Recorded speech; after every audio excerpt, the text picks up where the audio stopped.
And we're live. Hello, good evening, everybody. Let me check the time and date. It's Friday, the 15th of January. Armageddon's approaching, and the time is, by GMT, 20:06 and 10 seconds. Not long till Armageddon. As long as we're positive, that rough ride into the reset will be a smooth one. And on our way, hopefully raise our vibration, our consciousness in order to tackle what is the most darkest, nefarious energy battle that this planet has ever had to face, or at least while I've been living on here, and I'm 50 years of age. God damn it. Hello, everybody. Thank you and welcome to Red Pill Phil. A big thank you, as ever, to childrenmatter.news. Thank you very much for me to be able to use this technology. This is going to be streamed, or is currently being streamed on various platforms. So hi to all of you, wherever you may be, geographically. If you're in this country or abroad, if you're sat, hopefully you've got a nice cup of tea or a beverage of your choice. We're going to have a nice chat with a chap called Mark from Carolina, who, if anyone is a frequenter to my channel, which is Red Pill Phil channel, and the reason why I'm not on that channel is because I'm currently under my second slap on the buttocks, which means that I currently, at this moment, I think I can't upload for about 11 days. So same again, thanks to Katie and childrensmatter.news for jumping in. So if you remember, July it was last year, like I say, a frequenter to the channel, a guy called Mark from Carolina, lovely chap, doing his own thing over there, and we had a series of interviews that was cut down, and basically that was the last that we'd really linked up online. And it's been a while. Obviously there's been a lot of water under a massive bridge, and I want to tap into what's going on over there, how he feels, what's going on within his family, how are they adapting to it, and what he's seeing on the outside world, and his overall interpretation on a lot of it as well. But currently, he's not here, as you can see. I'm hoping to get him on real soon. I have sent him a link, but he's not confirmed as to whether he's got it yet. So we'll see. Also, I've got another guest who's going to be sitting in on this little digressional evening that we've got. And that's going to be Yvonne Block, a great friend, intelligent young lady that's got a lot to say in what is going on, and very valid points, just like all us. Yes, Brett. So yeah, it's going to be a good one. Got a few slides, a few video clips. I'm just hoping Mark can jump on anytime soon. But before I bring in Yvonne, there's one thing I would like to mention as well. Yes, Brett. Yes, Margaret. How we doing? Brum. Yes. Nice. Hello, the Brum. Hello, the Liverpudlians. Hello, people from wherever you come from. Too many places to mention. I know sometimes my streams can be very localized. Sometimes it can go freaking transatlantic. So wherever you are, I hope you're chilled. I hope you're buzzing. Have it. Yeah? Coming from a Manc, have it. So speaking of Mancs, before I bring Yvonne in, just wanted to show you something. In the break, while I've been on the naughty step, let's say, I've been busy doing one or two videos that Brett will tell you. I've uploaded the odd one to Facebook, but I've kept them all in storage for when I can get back up on YouTube, and I'll hopefully, if they don't give me a third and final strike, should be able to upload it. So in the meantime, what I've realised is that I'm going to have to think a little bit better on this. Rather than having a YouTube page that they can just knock off at their own will, try and just spread the ground a little bit. So this is the first of probably a few ghost channels. Now this one, at the moment, this might not appeal to everyone that's listening to this right now, might not appeal to nobody, but I'm letting you know that I've been working on a new channel that's been dedicated to the music that I play within the videos. Now, if anyone doesn't know that the music that's being played now on my videos is Manic Manx. Manic Manx is a conception of myself and another chap. At the moment, it's mainly me doing it because of the current situation, but that's why we've got the plural within the name. So there's going to be more of a collaboration with this other chap further down the line. So what I wanted to do was, rather than just have a platform where I'm intermingling tunes with what is political stuff and all other types of topics, it didn't seem to sit very well and feel comfortable on the channel. I know some people like it, some people are not interested. It's a personal choice. So I've dedicated a channel to this. Some are video format, some are just audio with a video caption on it. And this is the channel. This is the channel there. Manic Manx. Only 2 subscribers. That's me and my alter ego. So I thought I'd get in there first. So let me see now how I can work this out now. If I do that, and then go back to there, and then say yo to all the commenters again, and then do that. Okay, that is the link to hopefully that channel. Manic Manx, various tunes on there, plenty of tunes, and it's just a diversionary thing. If you wanted to listen to some music, you just want to get away and have something a bit lighter. Not that the music's all light. There's many different kind of genres covered on this. There's a lot of tunes, and there's still a few more to upload. So there's going to be more uploads. If you want, it's there. Manic Manx. Like, subscribe, tell your friends. Manchester music is coming back. Arcade. So, with that, yes, Brett. With that, I am going to, and that's the link anyway, but it's in the chat for all you guys. And this, for all you people retrospectively, alone watching it as well.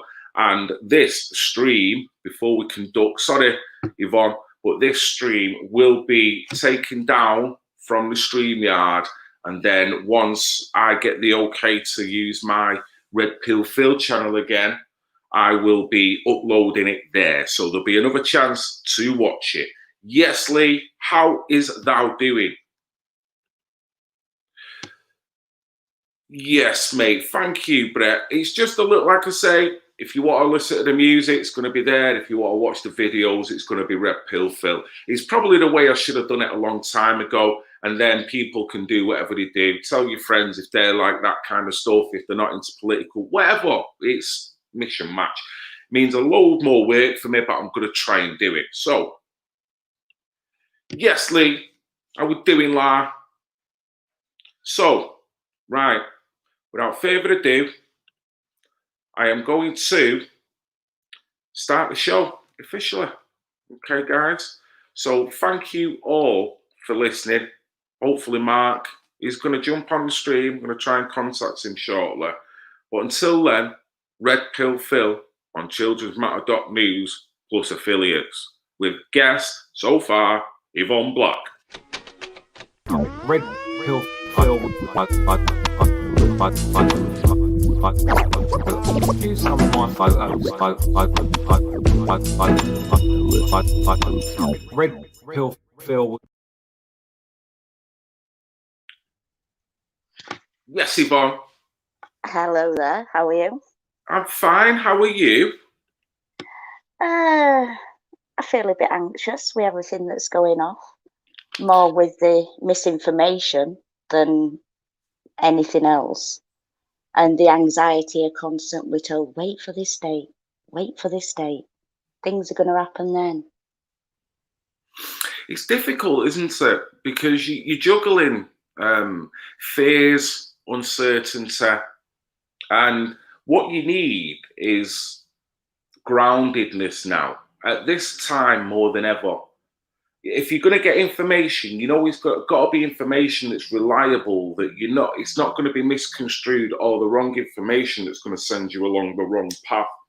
And I agree with you totally in a sense that at the moment, there's so much disinformation, there's so much promises and things to come in the next few days, in the future. And we've been hearing that for probably months, but it's been heightened a little bit over the past couple of weeks. Now, it's not to say to discount any of it, but it adds to the jumble of information because there's no certainty within it all. And time again, we've been given deadlines of things that's going to supposedly happen, and them deadlines come and go, and you're back to square one again. So it does leave you to thinking, well, what's the reliability of this information? And am I wise putting my eggs in that basket, really? Or am I wise just chilling and standing back from it all from a bit, Well, it's more for me the anxiety of the economy and what's to come that way. That's what makes me feel really anxious, more than whether Trump's going to get 4 more years or if Hillary Clinton's in Guantanamo Bay or Tom Hanks, blah, de, blah, blah, de, blah. Because in England, the way that things are going with the economy, that they're real threats. This is what's happening, especially what's going forward with COVID-19 and the new rules that just suddenly seem to appear. There's no indication that they're going to change a rule or they're going to update things. It just suddenly is now a law. Whereas a couple of days ago, they've now changed the law so that a doctor doesn't have to presume you're dead. A nurse can do it. That's massive. It is. It opens the doors to a lot of failures as well. Not to say that at the moment, even with the way it was pre-COVID, there was no 100% reliability, even with what we class as a experienced physician. They made mistakes. So well, they're constantly making mistakes at the moment, aren't they? I mean, nothing's consistent. Everything's wishy-washy. Everybody just seems to be confused. There's so many, going back to the confusion, there's so many different reasons why. And what's really bad here is I feel it from both camps, if that makes any sense. I feel it from the camp that is more risen, more awoke, more informed, that's exacerbated with trying to get stories out, feeling the suppression from the mainstream media, and also divulging in echo chambers is probably not that clever as well, which is a dangerous thing if you do enter that without being aware of the dangers of it. But also the people who are unaware, the people who have just been too concerned about living their life, so they don't bother with politics, they don't bother with the news, they just go along to get along. All of them groups, the whole population here now, Yvonne, I was explaining this similar instance to the wife, and imagine a guy or a lady, whatever, they get into a confrontation with the police. That policeman officer has then got a taser. So for whatever reason, they decide to taser this individual. That person's been tased. They drop to the ground. At that point, they're disorientated. They're kind of wondering, some of the senses are knocked down, and that makes you slower as an individual. You try to get yourself back. The moment, this is what it feels like now, the moment that you get yourself back to some form of orientation, I feel like there's another taser gone in, and then another taser gone in, and another one, to the point where I feel the population of the world has been shocked upon shock, upon shock, upon shock. So what we're witnessing now is the after effects, whether they be positive to it or very negative. And that is the part of society that's totally reforming itself over this extensive shock treatment that the globe's gone through. Now, I don't know what your take is on that. When you look at what's happening around the world, there's such a thin veil on reality and, conspiracy. For the first time ever, I feel like you've got conspiracy theory running alongside reality. Normally when you have, when you look at world and you have all your conspiracy theories, lots of people are into conspiracy theories. I like to read them myself. Do you know what I mean? And it's always something that's going to happen in 5 years' time, or it's something that's going to happen in 10 years' time. You start getting into conspiracy theory and you think, oh, well, actually, this makes sense. But the reality on a lot of conspiracy theories is 80% of it's true. And then they throw that disinformation in there, they throw those lies in there. So then what that does, then it completely discredits what is actually true and what is going on. I agree with you. And there's been many instances where you can say that is the case, where when people have put their eggs into these theories only to be shot down later on down the line.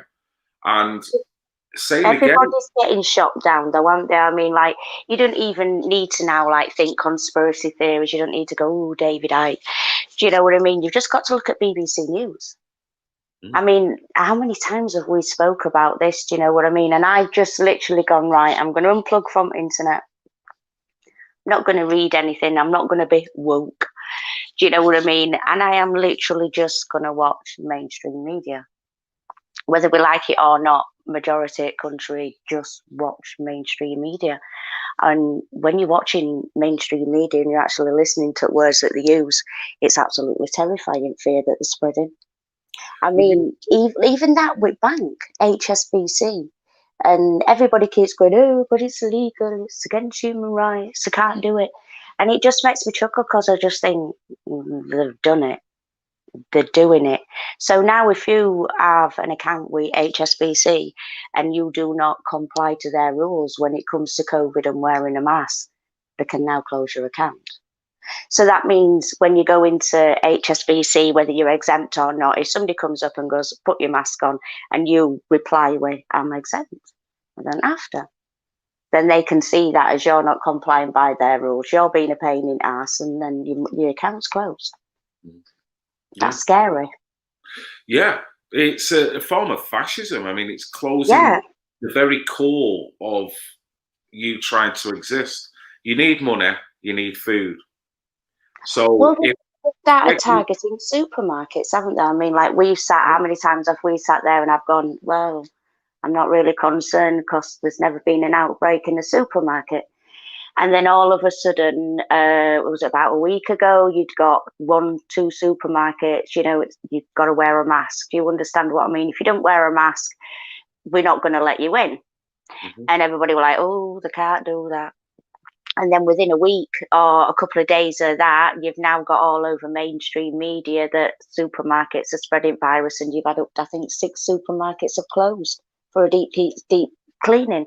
So that installs fear now into the supermarket. It seems to be that fear-based that as soon as you get a bit of clarity or a bit of a safe haven with something that you're doing, that they've got to spread fear there to get you. Same again, it's like that shock treatment. Everywhere you go, zip, up, zip, up, zip. And I don't know why. Well, I do know why it's so aggressive. Never let a good crisis go to waste. But well, it's order out of chaos, isn't it? Really. that will be done. It is problem, reaction, solution. Well, It's I've looked on timelines, and I mean, I follow a couple of sites, and these are people that are queuing up for a vaccine, and you can actually, as much as you've got the people that don't want to wear a mask and they're fighting as hard, calling everybody sheep, you've also got the other side of society that genuinely believe that these people are putting their lives in danger and their grandma's going to die. and this is what I was saying before, that I feel for both sides of the coin. Yeah. Because you've got to, we're all humans here now. There was a time when you take the piss out of someone with a mask on, sat in their own car on their own. That's scary, that, when I see Yeah. that. And I just think, what are you doing? Now, what you've got to No, do, with your mask on and you drive it. And that just shows how much control and how submissive a lot of British people are let's and think willing about to it. comply. Let's think about it. Think about it from a personal level, because that's all you could do. I can't think for them or put words in their mouth. But what level of fear would you have to have? Whether it be legitimate or illegitimate, it's not the point here at this moment. It's that a human being has been feared into reacting this way. I don't necessarily think it's fear. I mean, we've discussed this before, where I've said, it takes 90 days for your brain to retrain. So if you got up at 11 o'clock, turned your light switch on, the next day you set your alarm and 11 o'clock, you turn your light switch on. After 90 days at 11 o'clock, you're naturally going to put that light switch on. So when you've been conditioned to wearing a mask over months, well, it's been nearly a year now, do you know what I mean? And we can get conditioned after 2-3 months, then it's natural. It's something that you will naturally do. And people, and I don't think necessarily they're doing it out of fear, because there's that much misinformation and disinformation about, do you know what I mean? But it's just by that 90-day rule. And I just think it's a way of I don't think we're going to get rid of these masks. Not anytime this year. I think it's something that'll come in every year like a fashion accessory. And I think that this vaccine won't be a one-off vaccine either, because at the end of the day, there's too much money to be made in it. If you just give everybody in the world 1 or 2 vaccines, you know what I mean, you're going to make billions and billions of pounds. But my God, if you've got to give everybody a vaccine once a year at winter time, because like flu, it mutates, that's a lot of money. They've created a perfect scenario like terrorism. Yeah. They never fight it, and we've got to constantly keep throwing money at it. But let's just move swiftly to a comment here, Yvonne. We've got Lee J77. My mum and dad have been scared enough. No one is allowed round their house. Now, that on a core level, that says it all. Horrific. And look what that'll do. Yeah, because as humans, we need contact, we need to touch, we need to feel, we need a hug, we need that face to face. We need that. That's we're human. That's what we crave. That's why women crave love, men crave love. That's something we crave as a person. Do you know what I mean? Every human craves that. So to take that away and introduce that 6 feet rule, you're not allowed to hug anybody, and installing that fear into the children as well. Do you know, if you give your grandparents an hug, you could kill them. What is that doing to their mental health? It's horrible. And look at the mental health of that guy's parents. They sat in a house with no human contact. That's soul destroying. I was watching a TV program, and in fact, I'll tell you what it was. It was, when they got them little kiddies, about 4-year-old, and they went into a nursing home, and it lifted everybody's spirits. And they were saying that loneliness and lack of human contact can kill up to increases your death by 30%. Yeah, and I could believe that. I mean, how many times? Look at it this way, Yvonne. How many times have you known, or we've all wildly suspected, that somebody who has lived with or married and lived with the partner for many years, 60, 70 years, 50 years, 40 years, they become a unit, inseparable. One of them dies. Not to say normally, sometimes it can the one that's left behind lives a productive life. But how many times have you heard that things are not quite right with that individual after that person's gone, and ultimately some may even die of being lonely. Now, I don't think that could be put on any death certificate, but when even family members will see that change in that individual from that moment that they lost their partner and know that. Hence dying of a lot of broken heart. Do you know what I mean? There's a lot of people that lose a partner and then within 6 months or 12 months, they're not the die inside. And that's your spirit. And this is, I mean, everybody keeps saying, what do we do? How do we solve it? How do we prepare? And the only way to prepare and defeat the darkness is by becoming light and lifting your spirits. Humanity's got to shift. Because if humanity does not shift and we keep going down this way, then do you know what everybody's worst fears are? They're going to come true. Yeah. We're taking ourselves down. We're going to manifest it. Yeah. I mean, like, you've got groups of people that are discussing, you know, about taking supermarkets down. And you just think, wow, the only people that are going to suffer from that is local people, kids.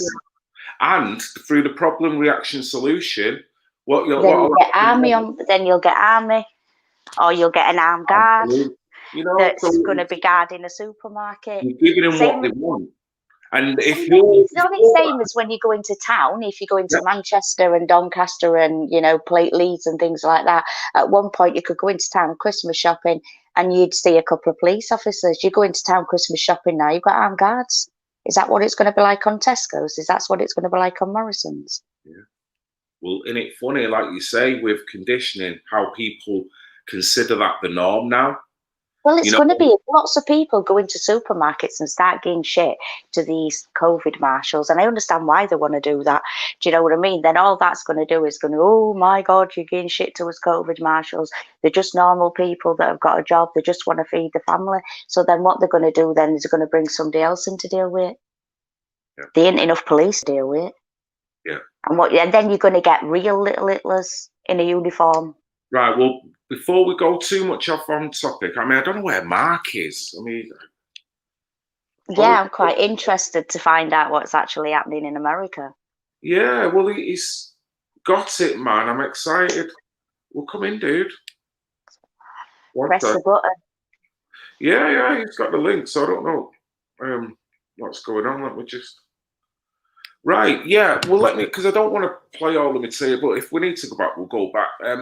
This is indicative of probably what's going on now and the treatment that a lot of people will be getting if they choose to address their right to not have to express what their exemption is. Because that's how the exemption rule was the one thing that kept some form of civil right out of all this Orwellian crap that's been going on. I don't know whether you agree. At least it causes more division, it causes more strife, it causes more chaos.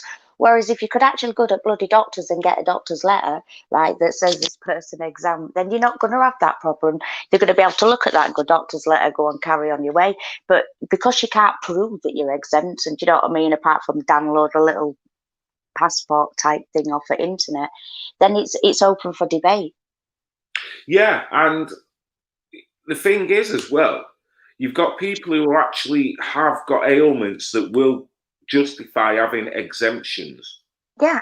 But you've got people who adhere to liberty who will back them all the way, who want to maintain that and probably want to use that exemption themselves, because that's the only get out they've got from navigating through what they regard as this Orwellian rule that's just come in. You know what I mean? When they've gone, they got a mask, and I've gone, and I'm exempt, and I've gone shopping. That's what I mean. That's the last bastion. We shouldn't have to do that. It shouldn't have to be done. Everyone has got an unalienable right. And that has been taken away. So let me play this clip because I want to scratch onto something else about employees and whatnot. And same again, this goes back to mask wearers. But let's go back to this and then we'll... Sorry, my love. They are going to ask for people. They're I don't within have to show you that. Okay, they're within their rights not to serve you then, I'm afraid. Yeah, then that's discrimination because it goes against the Equalities Act 2010. I appreciate that, but that's the information we've been given. Like, I understand that you just literally relaying back what you've been told, but I'm saying these are the government guidelines that everyone is following. Well, I understand that we don't work for the government in here, we work for Co-op. Yeah, but And Co-op is government not and above the Co-op- government, and they don't supersede not- the Equalities Act 2010. It's not a conversation about politics. No, but it is though. It's not a conversation about politics. What do you say to that, Yvonne? But it is a conversation about politics. It's weird. Because you've got your politicians that are putting these rules down. Do you know what I mean? I mean, you've obviously got Labour are going against some rules and things like that. So it is a political issue. I know that Co-op don't want it to be a political issue, and all they want to do is follow orders. Makes But it all that's convenient good. for them. Yeah, but again, it's another way of causing division. It's another way of causing strife. It's so bad. I mean, the hypocrisy here, or shall I say, the contradictory behaviour, because this was from a body that's, I don't know whether it's a governmental body, but it's certainly quite high up. I'm not sure who the lady is because within the clip it didn't say the name. But this was the mantra in regards to masks not so long ago, before all this crap come in. It's effective potentially if you are a patient to prevent the virus being coughed out. But for most people, actually, they tend to get a mask, and it's a behavioural issue as well. They put it on, they take it off, they'll perhaps put it down somewhere where they'll get the virus and put it, put it back on again. And therefore, in some ways, they may actually risk catching the disease rather than preventing it. So routinely, we don't recommend them. Yeah, but government have bought shitloads of masks, haven't they? Let's face it. So they've got to get the money back somehow. And not on your boxes of masks, it says not fit for medical purpose. They're not they're not effective. So it says on the box, not fit for medical purpose. That's why they couldn't use them within the NHS. Why can't you buy them then? You know what I mean? And that's the annoying thing, that anyone with a common sense brain is going to break that down and go, this has got anomalies written all over it. So on top of the anxiety of everything, the hypocrisy and the double standard is creating more anxiety, and you're still telling me that I can't do this. But anyway, I'm going to stop ranting, Yvonne, because Mark's just popped in. So I'm going to get Mark in as quickly as possible, and then we can jump back on the stream. Is that all right, Yvonne? That's perfect. Brilliant. Sorry about that. Right, mate, without further ado, how are you doing, Mr. Vice? Doing great. How y'all doing? Hello. Mate, yes, well, this is Yvonne on the stream. Yvonne, this is Mark. Say it again. Carolina. Mate, it's a pleasure to see your smiley face. I'm glad you're doing well. Yes, sir. How y'all doing this evening? Well, this afternoon over here. Yeah, well, it's 20 to 9 here. It's cold, it's dark. England's under some intense shock treatment, but we're trying to remain positive and trying to wonder how we're going to get a positive conclusion from this, Mark. A positive one. That's tough. That's. As a matter of fact, I was just now talking about that not too long ago. Now, I can gauge what's going to happen, but the reaction, that's another story. You know, I'm more worried about the reaction than the actual outcome. And that is something I do understand. Because you have individuals made to feel a certain way about someone, and once they get it in their head, and it's stuck. So it's, but I honestly feel like the Democratic Party here set them up, because they're going to be done in both ways. So I just realized all that, because let me give you an example, okay? Go on, So, explain to the viewers where you are and what's got you to that point of view with your mind. Do you know what I mean? Because there's a lot of people that are on here that are maybe not aware of things that you are. So, what is it that sparked your interest? What is it that set your mind thinking and got you to the place, the frame of mind that you're in now? Get in. Get in. honestly, Because everybody says to me, right, is do your research. And it's like, well, I don't want to do my research. Explain to me where you got to your point of mind, why you're so sure that this is it. I'm not arguing with you. I'm not trying to cause a debate. I'm just like, I'm listening. you know, I'm listening. I'm my processing. mind I'm processing is the a question. sponge. My mind is a sponge. So do you know what? Instead of me going off and doing my research, educate me. Put this language, make me understand as if I was a 5-year-old child, and that way then no one's going to get confused. Do you know what I mean? Let's have this ABC, let's not go down conspiracy, and let's just stick with facts and reality. Because like you said, that we can handle the truth, but we don't know what the reaction's going to be to the truth. So Exactly. Well, you know, when I started this, I was doing regular TikTok videos, like funny videos. I wasn't interested in politics. I didn't know anything about politics. I didn't even know really the form of our government, honestly. So it was I think February, and I was sitting on the couch, and something came on about Blue's Clues, and it's kind of crazy how it started. And so I was like, man, they counseling Blue's Clues, and I found it to be kind of frivolous. Like, why would you do this? Then they came out there, Chase, the little cartoon character, the police officer. So not Blue's Clues. Forgive me. It was Chase. It was Paw Patrol. Paw Patrol.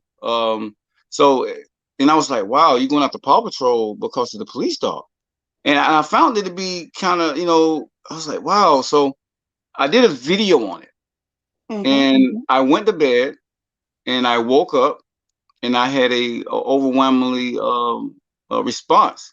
So I left everything alone. I went to bed the next day. Well, when I was sleeping, it's like kind of voice come in your head, and he asked me a question: are you willing to accept anything to come with this? And I thought about it. I was like, like, with what? And I'm legit having a conversation with myself, and it was like, well, you need to do this. And I was like, yeah.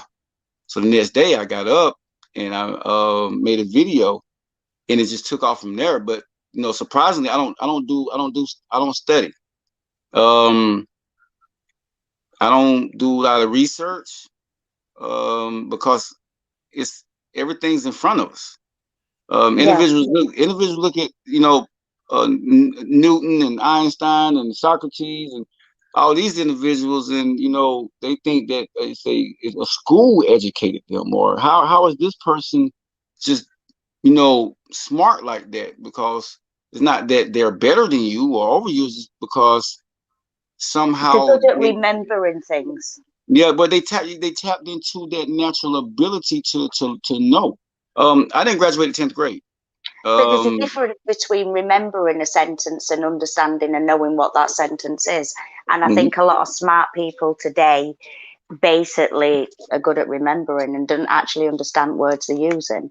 Well, you're right about that, because I when I make my videos, I make my videos, but I don't understand the level of the importance of that video. So it may take me 3 days and something may come up, and and I was like, wow, so that's what that meant. So I don't understand my videos like completely at that time. It may take 2 or 3 days, or something may come on TV, or I may run across something that put it all together. But I don't make my videos based upon a topics per se. I kind of just go. So what is actually happening over in America with the elections, and what's the actual feel of America, or your community? How do your people in your community deal with this? It's divided. And it was set up. So if you look at it, if how can I get a bunch of people to push a narrative for me? Now, usually it's used by the impoverished area, Black community, whatever you want to call it, because now if I have control over the LGBTQ, Black Lives Matter, and NAACP, and so what I do is I control these organizations, and organizations control the people. Yeah. Well, and now the Republican Party is just stuck with, quote, so-called white people, because they have the people in need, per se. So it's the Pinocchio effect. Yeah. Individuals have traded their freedom for the victimhood. Like, I'm a victim, so therefore you owe me. And I don't understand, if we're all in the same time period, how are the citizens responsible for something that happened 400 years ago? And the systemic racism is in the system, not the society. I think So systemic but you're mad at racism within society. America, I mean, correct me if I'm wrong, that I think systemic racism within America is within people's mind more than it is in reality. Exactly. You're right. It's mental slavery.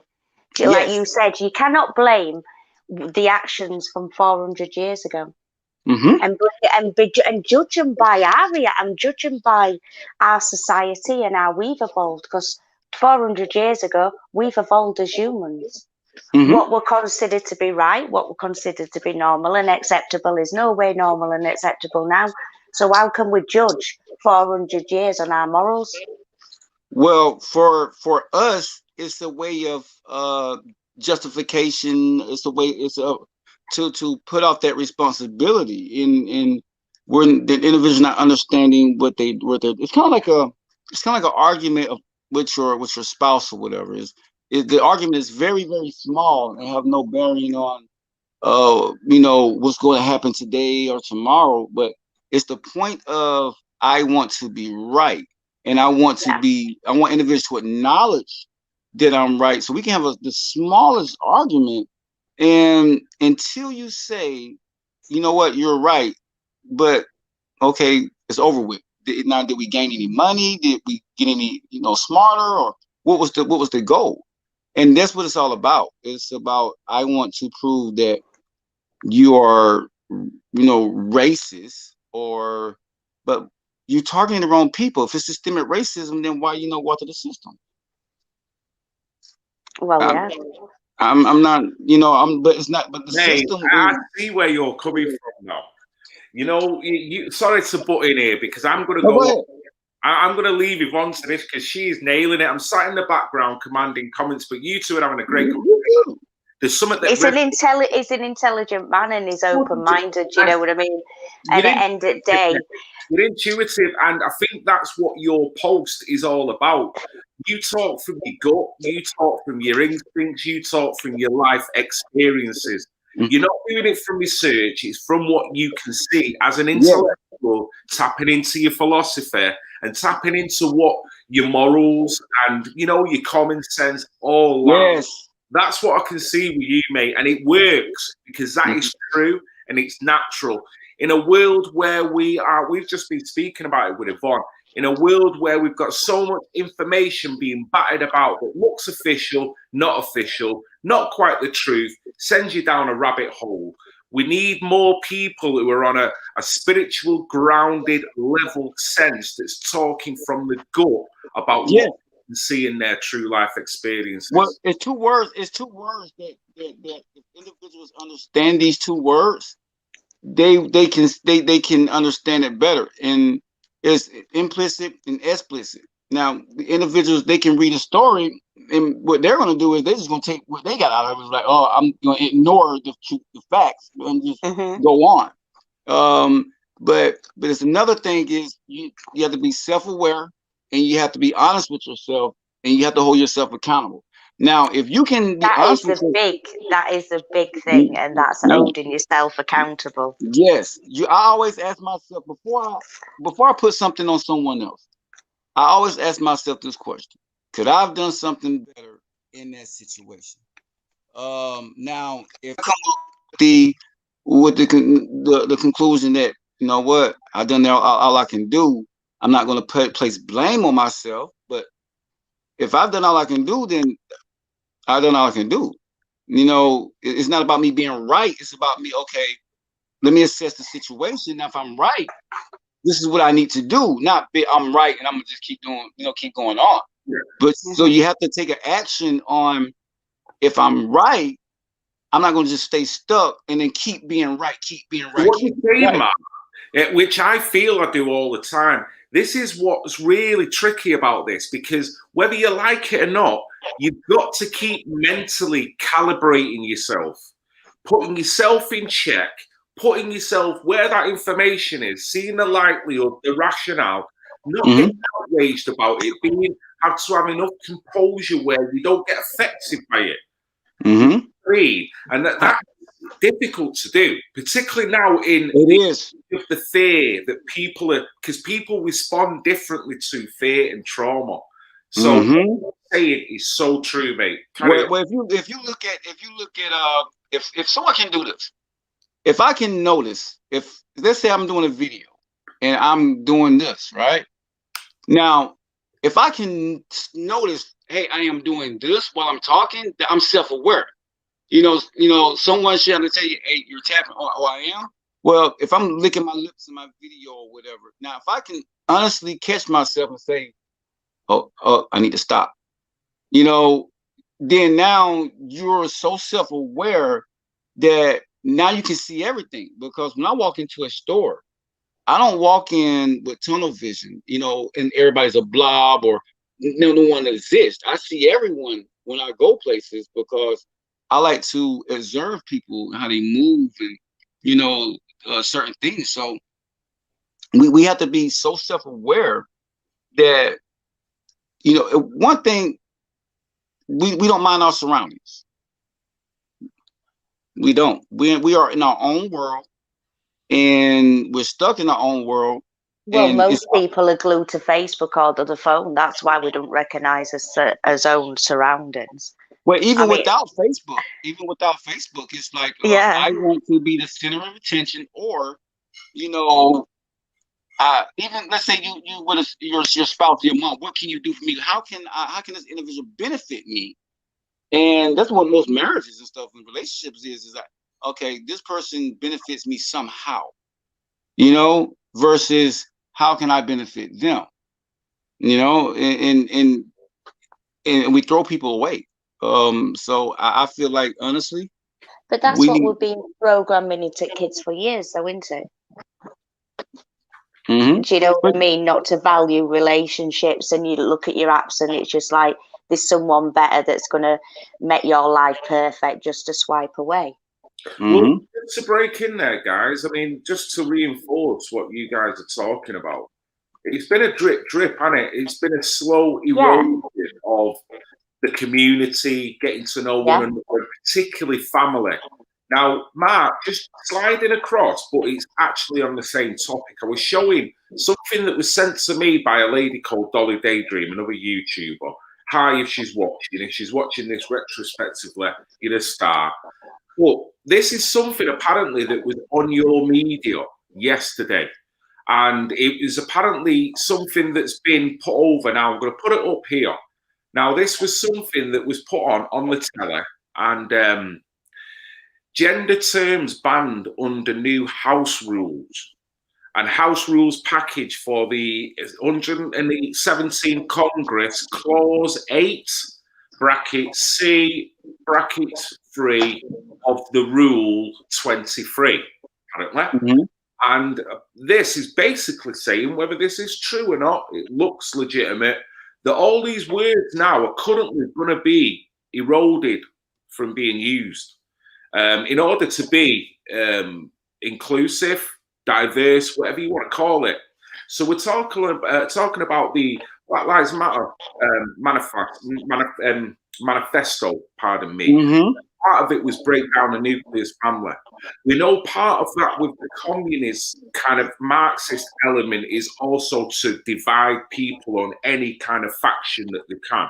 and breaking and changing the language and ultimately how we can communicate with one another, which will create a And divide. it's how we'll see each other as well. Do you know what I mean? If you talk about your mum, and when you mention mum, you get that warm feeling. You talk about your brother, you talk about your sister, you talk about family members. It gives you that warm feeling. So when you take "you are my mum" away, do you know what I mean? And it's "you are just the person that made me." Then that breaks that connection. It makes it less human. Do you understand what I mean? You're taking that humanity and soul out of a family unit by removing certain words. Because when you remove a certain word, then what you're doing is you're also removing that emotion as well. Opinion, Mark. Well, Country.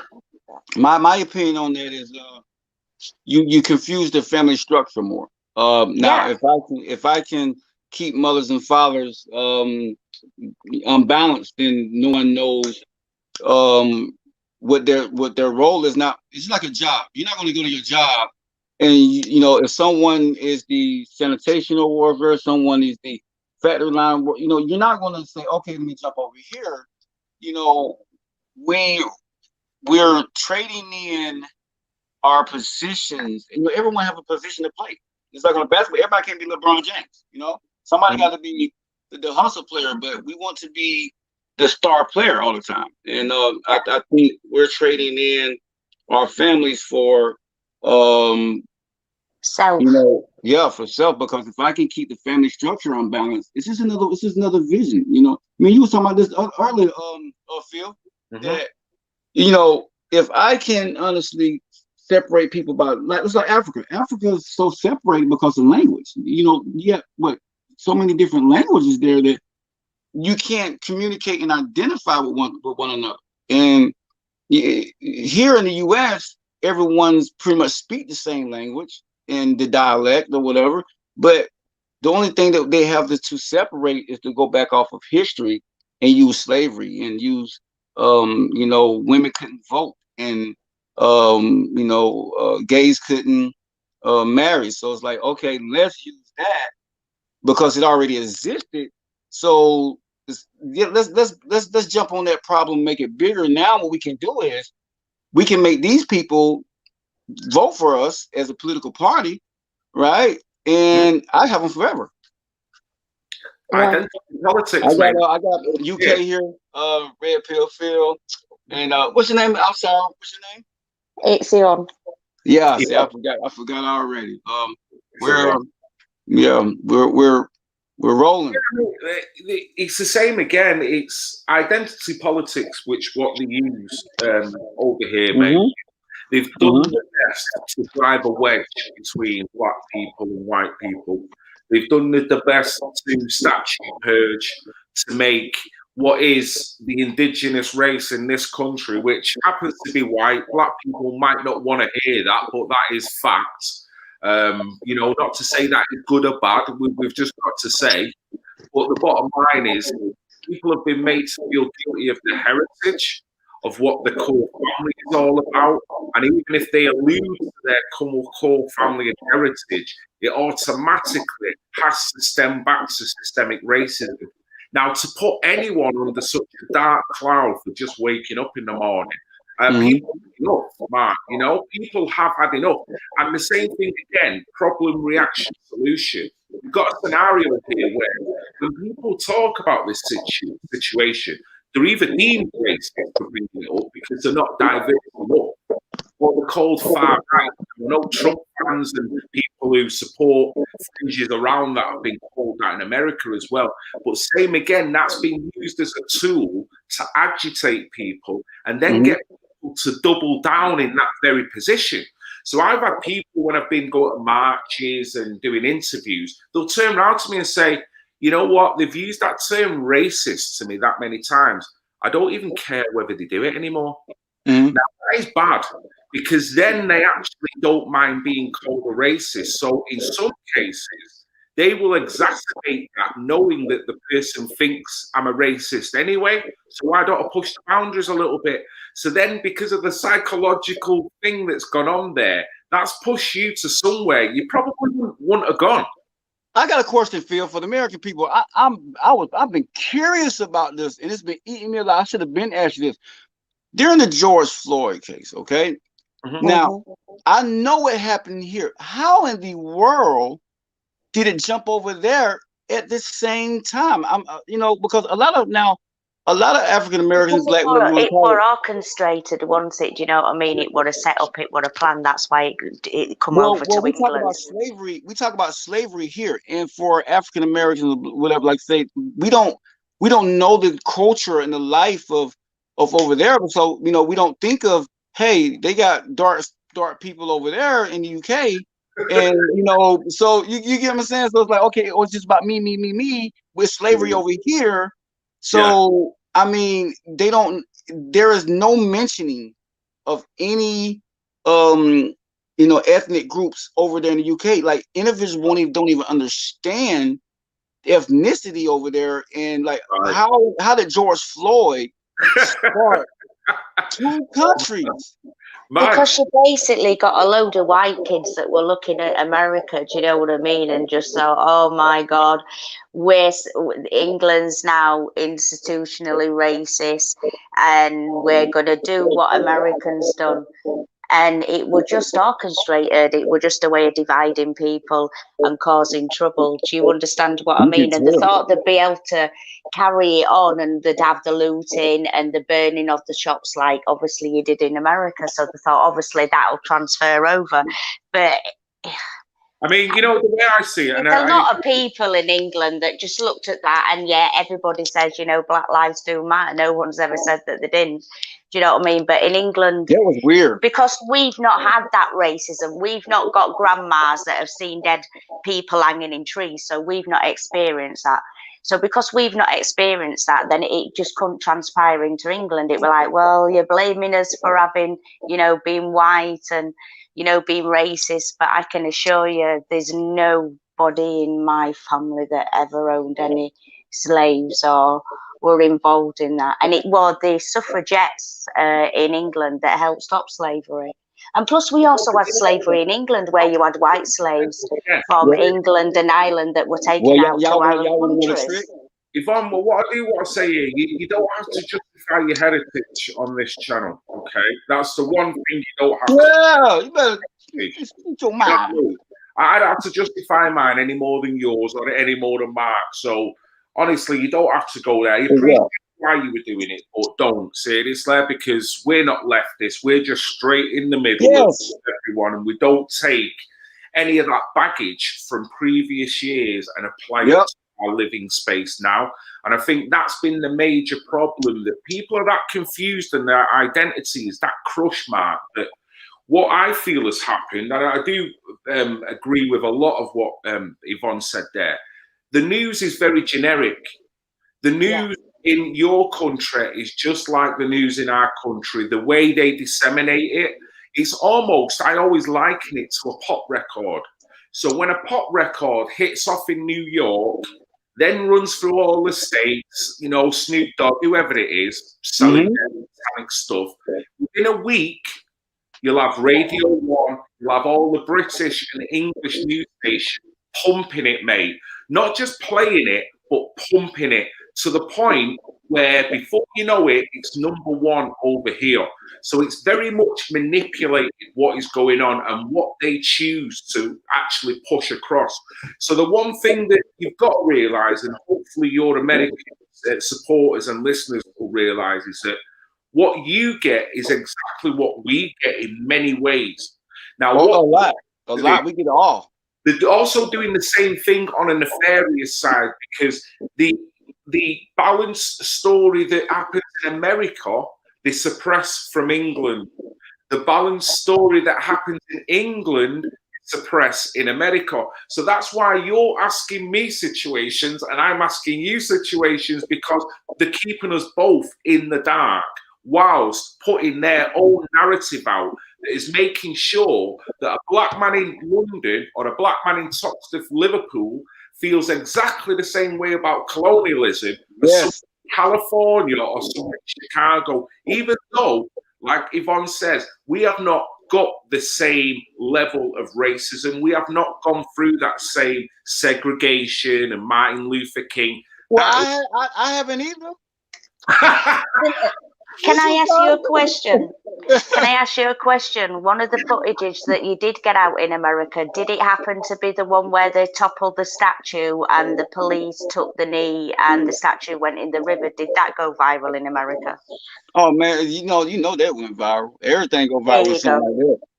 So, I mean, if that's y'all basically controlling what America gets to see in England, so that Mhm. was a really one-off incident. Do you understand what I mean? It got stamped out very quickly, but to then show like England are behind it all, and you know, it's exactly saying what's happening in America is happening in England, is by releasing that one shocking footage.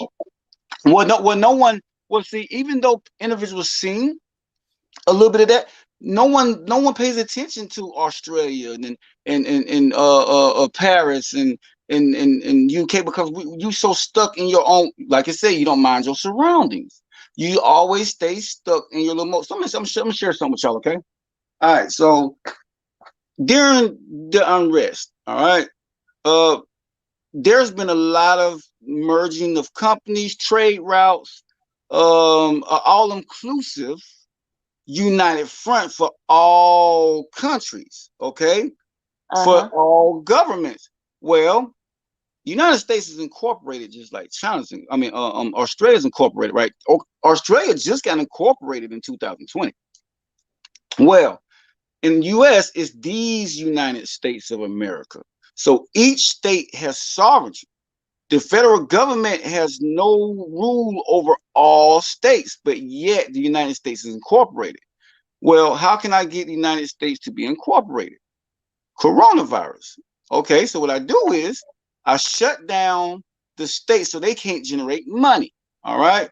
And then I push these stimulus packages out. And what happens is now the state go broke, and now each state has to depend on the federal government. Once that happens, now the federal government gains control over all states. And what I do is I get control over the Senate, the House, the presidency, and the Fed was going to hand over some authority to the Treasury, because they deal with the same financial advisor handler. So they was going to control all the money. I'll put it like this: if they would have, if there was the company was it's like Black Bear or something was a country, it would be the third richest country. It'd be right behind China. So when you're talking about having that much money, and I might be able to join with the UK in that whole situation, because if I join with y'all, that will make it more powerful, so that no one, China, anyone can touch it, because Canada, the trade routes about to open up big in Canada, because the ice is melting. So now you have more year to go down to for trade, and China buying up all the ports, and they're trapping people. So to build a strong country, right, you just join corporations, not countries. But when you have this, and I have the videos, I'm gonna share them with you all so you can actually see they've been saying it. They've been leaving breadcrumbs this whole time, but no one connected the dots as far as when it's all inclusive, because by our Constitution, there is nationalism. You're not supposed to go outside of your country, because that makes your country weak. But if you're talking about shutting down the people and put them on a universal basic income, wow, what are we doing? You putting everybody on universal basic income, that's bad. That's like really, really bad. You control them. It's like welfare. I tell you when to eat, I tell you to live, and you do certain things. Well, they almost got away with it. Seriously, they did. Same again, mate. This is generic, because they're doing exactly the same thing in England. They've killed the economy. shut independent. Really killed the economy. It's like, it's scary. You can't believe When furloughs ended, you are going to have millions of people that now, are on that is. universal credit. I got a question for you, and it's really important. Yes. Are y'all? So you're UK, right? Mm-hmm. Okay. Are now you're not in the EU no more, right? Yeah. No. Okay. So are you a solid country with Australia, Canada, New Zealand? I think we've got trademarks but we're in our class as a sovereign country. Y'all still classified as separate countries. Yeah. Yeah. But apparently, from what I've heard, within a couple of days of us getting out, EU go and do a deal with China. What? So, wow, yeah, trade deal. So, well, you are not part of the EU, right? No, we're out.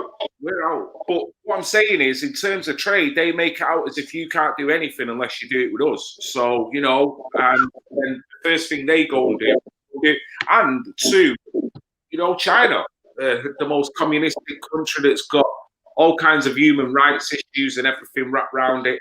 There's just no morals in what is going on.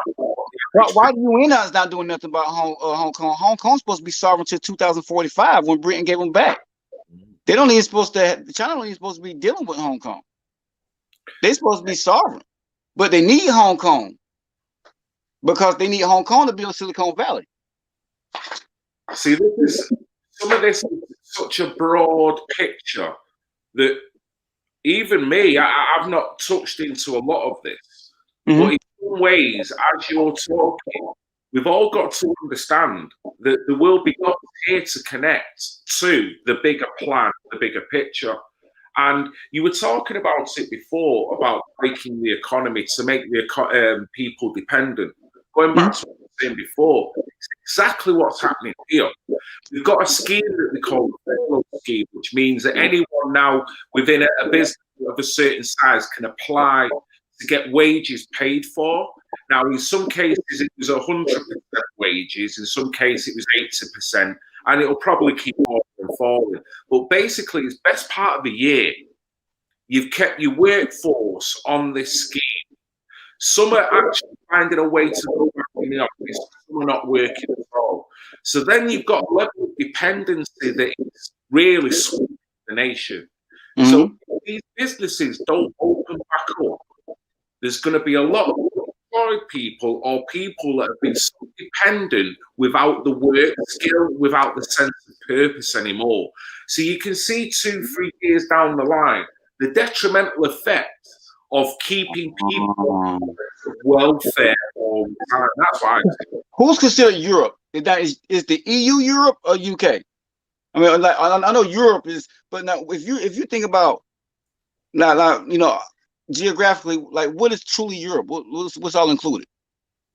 Well, you've got Eastern Europe and you've got the West, and in Western Europe and Eastern Europe. You can actually go as far as Russia with that, in a sense. But then you work down to the block country, coming all the way up through Spain and whatnot. So it's quite a big block once you think about it, really. Did you know y'all had 748 million people in Europe?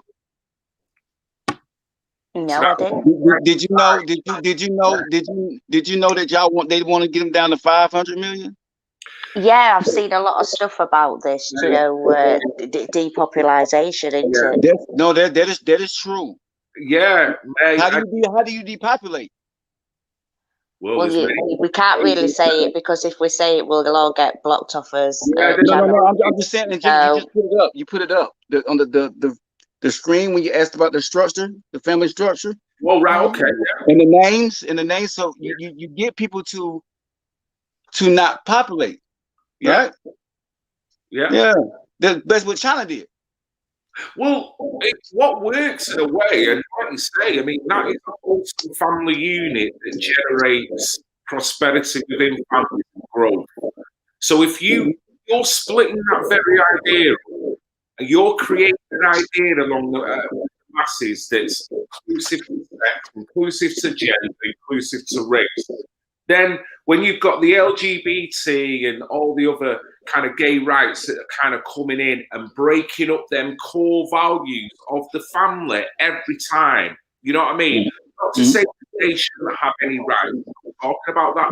But by them forcing their rights, they're denying the very basic rights of the family union. Teaching it. Break it up. So in a sense, will procreation happen as prevalently within a nucleus family or within the LGBT community or the gay community? You're not gonna procreate as much with them groups as you would with a nucleus family. So that alone will quell numbers if you have this, what I would class as a Marxist agenda, where there's no kind of boundaries anymore on sex, on perversion, on the family idea, on religion, on on all them different fronts. Well, it's two things. It's two things that human race don't understand, and they do. Now, it's nature and program. Okay. Now, individuals always they're trying to figure out why does nature evolve the way it does. Is because nature evolves without interference. It's kind of like painting a picture. So if I come in and paint a picture with an idea of the end in sight, then I am programming it. Now, if I come in and paint a picture and I just just let myself just float, now I'm evolving because I don't see the end and I'm allowing myself to be in tune. Well, we got a habit of, we always have to create, and we got to see the end result. It's like you processing you creating a computer, the algorithm. Well, our minds work on the algorithm, and whoever molds and teach that algorithm controls that mind. Well, that's what our school systems and stuff is designed to do. It's designed to control our minds and that algorithm based on the way we think, how our mind processes. So you can't evolve if you're stuck in a program. Sure. And so now, how can you honestly truly break out of that program? It's so hard. It really is. And you can show someone something. I don't try this, okay? And now my brother asked the question. I showed him, not from my mouth, but from the mouth of what he needed to see. Well, he didn't respond. He's still talking. So I was like, okay, listen. I said, no, he was still arguing. Like, show him again. Well, we block out what we need to see because we want to be right, and I need to force my opinion. Even though I showed you in your face, you don't want to believe it. But it's not that they don't want to believe it. They can't see. They got blinders on. So individuals think that, well, they don't want to believe. No, they honestly cannot see. I mean, even if you show somebody, have y'all seen a study that well, they're looking at world through a different perspective, aren't they, in a different way, so they're not going to see. Plain sight. The study when they was throwing balls back and forth, and the gorilla came in a video and beat his chest. Well, the psychologist asked, he said, well, did you see the gorilla? They said, no, because they were too busy counting the balls. So literally, they wasn't looking for it. It's kind of like if you're at war, you're not going to send a soldier up to someone. You're not going to send a attractive woman. You're going to send the most thing that your people don't pay attention to. They don't stand out, and we recognize. Well, that's what we pick. What we want to recognize in our minds, like you say, trauma does it. But they tell people who got PTSD, what they tell them? Let's give you some medication and a puppy.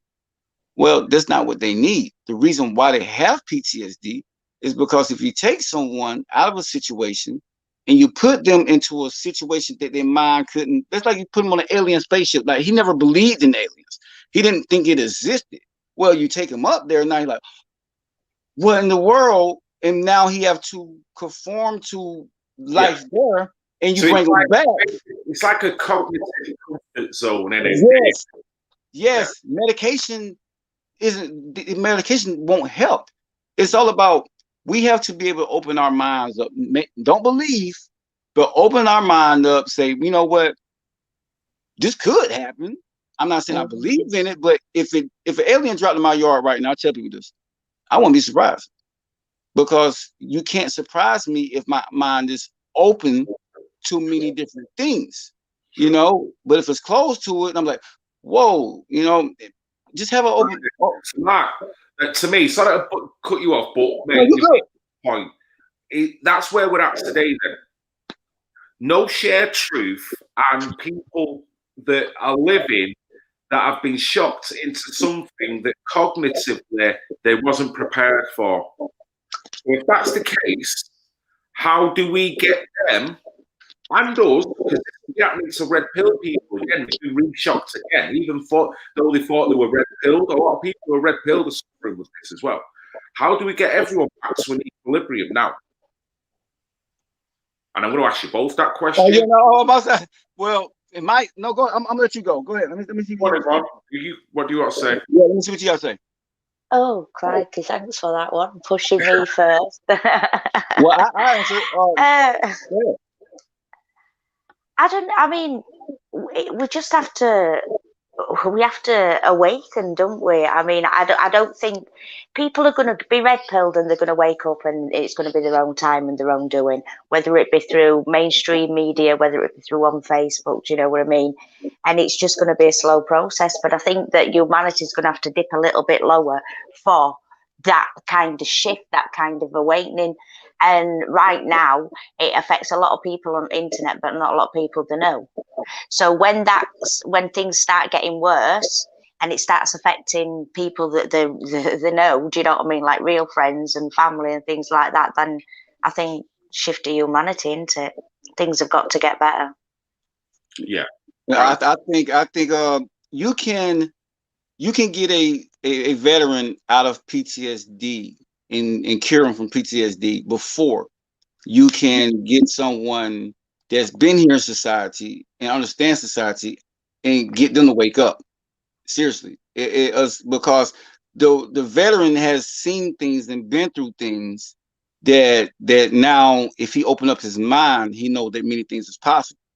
But someone that's never having been through anything, they're still stuck. That's a lot harder. But it's kind of like now the war veteran in an alcoholic. Let's say now the alcoholic is not going to change until they're ready to change.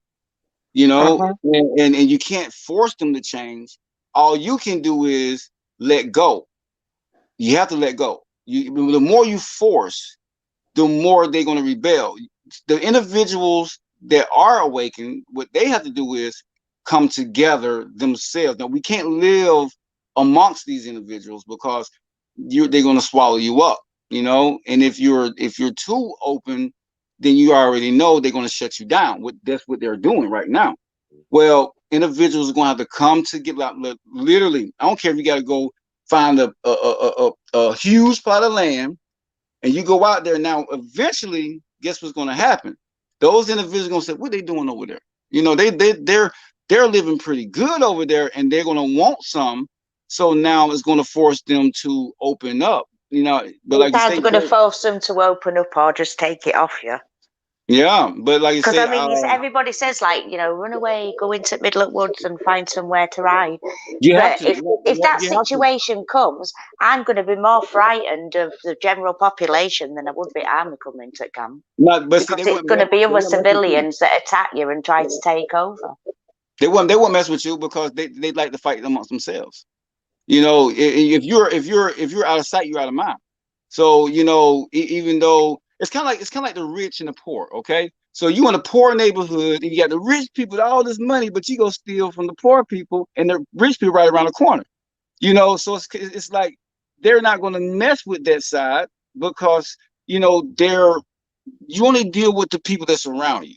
You know, so trust me. And I always wondered that. I was like, man, the rich house right here. Like, literally, if you go in my area or any other area, you got the rich place. You go around the corner, the poor place is literally sitting right here. You know, and you shoot, but you say, I don't like the white.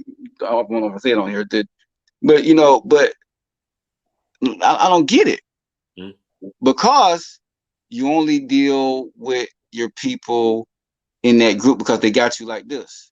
So if they can't relate to you, they're not going to deal with you. You know, The very structure itself is designed to fail them. say what now?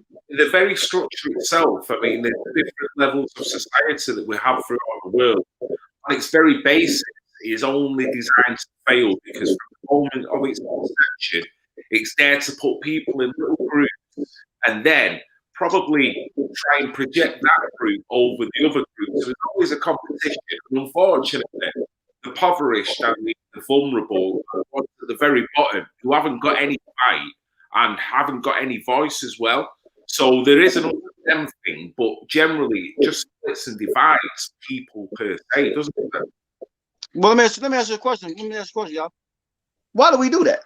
Now, if we understand that the government is a representative of its people, then why are we a reflection of the government?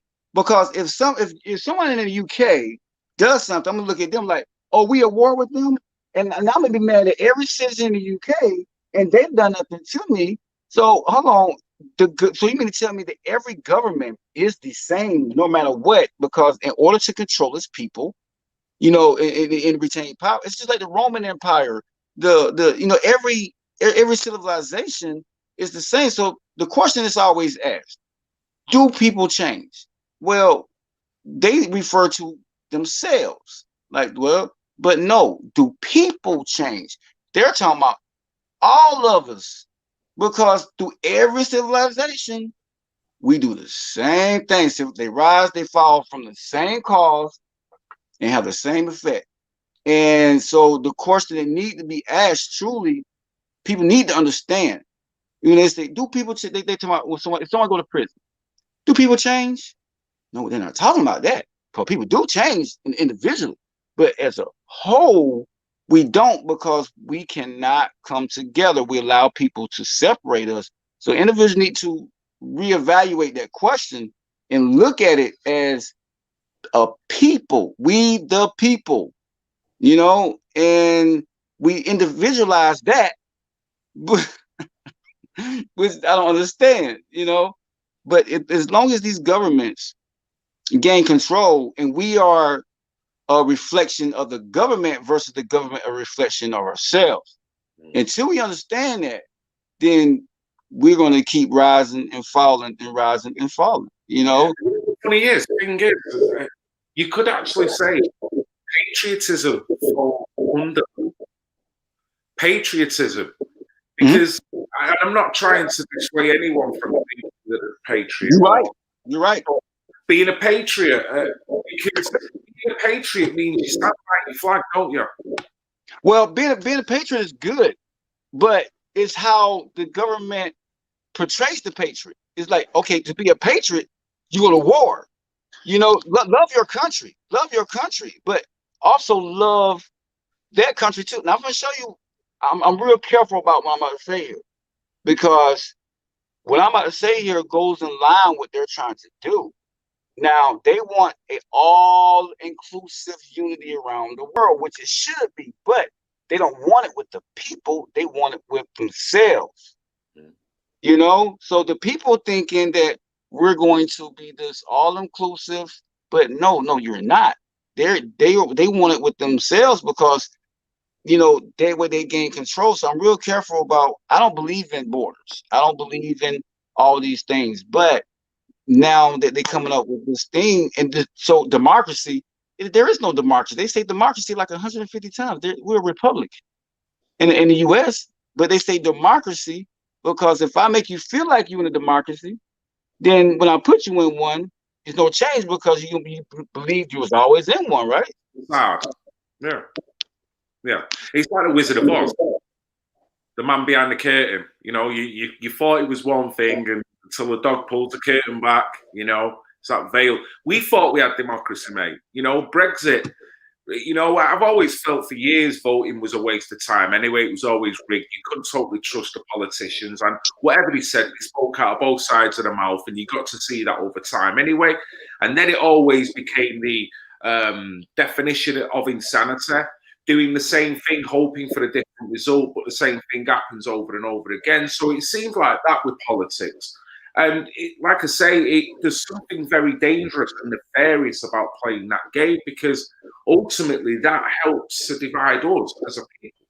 You know what I mean? You're taking a side straight away. You're actually putting your hopes and dreams into them when it should be maybe that group of people around you, because ultimately now I could be stood next to another guy who believes in a totally different politician to me. We're next door neighbours. We have the same bills, the same ups, the same downs, but he hates my guts because I want to vote for him, and I think he's not that nice because he wants to vote. And that's the confusing part of what I regard as the shared truth. You know why we can't understand it? Because we awaken. We see. That's why we can't. That's why we can't understand it. But you know, and I asked myself that question. But I was like, man, you know what? I just didn't care. It's not that it's that they don't care, and they just get so swept up in the narrative.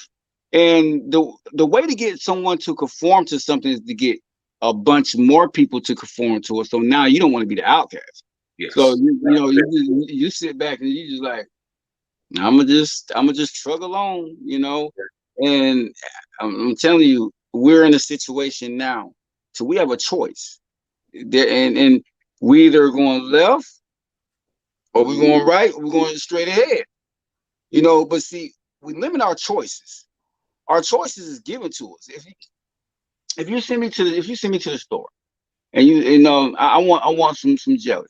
Well, they don't. I want grape, but they have these selections up here. They're selecting these jellies for me. Well, why don't I just make my own doggone jelly? Why I keep conforming to the same stuff that they're giving me? You know, we think we make these choices but they are Democrat and Republican. We're making a choice. No, you're not making a choice, because they're going to give you too. Why not vote somebody in your neighborhood? Why not vote for somebody, you know, why don't individuals know that anybody can run for president? But if you get enough people, I get it now. Mm-hmm. I get it. It takes 6 years. It takes 6 years to flip a government. Now, and that representative in your state will be in the Senate or Congress. Well, stop voting in these same people into the doggone Senate. To Congress, right? Well, how are you a sovereign of a state, but then you go and to the federal government? Yeah. It doesn't. You're walking in two entities. Now you're not a rep. When they go to the federal courthouse, they're no longer a representative of me, because in ours, DC is the District of Columbia. It's a territory. It's not even the land of the U.S. So when they go to Congress, at that point, they serve as a federal agent, because they're not on government land. So they no longer, once they get out of that area, they're no longer representative of me. No, I get you. I think that scratches to something else. So when it's saying again, I don't know whether I can make this claim, but collectivism and individualism. For me, individualism is what a human being is all about. You know, freedom of expression and thoughts. You touched on it before, Mark, by saying we live in a sort of a collective society where you do feel left out if you don't comply, or if you don't basically conform with what other people are wearing. I think trends itself is a collectivized way of pulling everyone together. Because if you can reinvent, and all of a sudden, from the 70s, you had flares, bring them back again, make it so lovely and seductive that everyone wants to buy it. There's going to be people there that are, do I buy it or I don't buy it? As soon as they don't buy it, they're individual rather than within the collectivized system. So by that, you get outed or ostracized. And what you're talking on a governmental body, I think that scratches true. We all need a regional council, town hall, we all need help from the governmental body.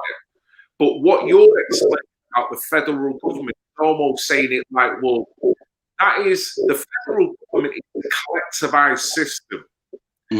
Under them, they'll look after you, but they own your ass.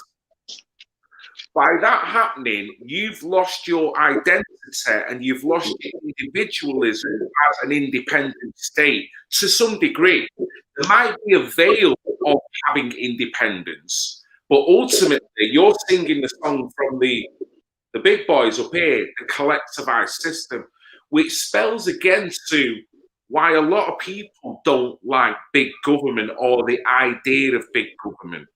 Now, that to me is not a Republican or a right-wing way of thinking. It's a common sense, as in the encroachment of your rights and your power within a collective. You know who teach you that? The school system. Because they think like this, right?